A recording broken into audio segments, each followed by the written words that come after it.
জনগণ ঐক্যবদ্ধ থাকলে কোনো দেশের ষড়যন্ত্রই কাজে আসবে না, এমন মন্তব্য করেন বিএনপির স্থায়ী কমিটির সদস্য ডক্টর খন্দকার মোশাররফ হোসেন। শুক্রবার গণতন্ত্র দিবস উপলক্ষে জাতীয় প্রেস ক্লাবে আয়োজিত আলোচনা সভায় অংশ নিয়ে কথা বলেন তিনি। এ সময় অন্তর্বর্তী সরকারকে ভোটের দিকে এগিয়ে যাওয়ার তাগিদ দেন তিনি।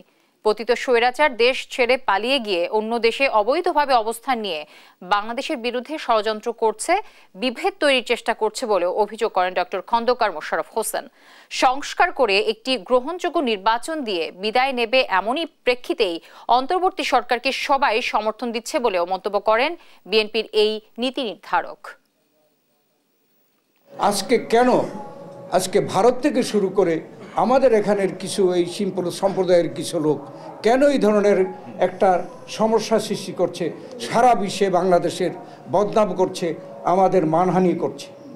একটাই উদ্দেশ্য, এখানে একটি বিশৃঙ্খলা সৃষ্টি করা। এই সরকারকে যাতে করে ব্যর্থ হয় সেই জন্য যত রকমের চেষ্টা তারা করবে। 18 কোটি মানুষ যদি ঐক্যবদ্ধ থাকি, যে দেশই হোক না কেন আমাদের বিরুদ্ধে ষড়যন্ত্র করে তারা সফল হতে পারবে না।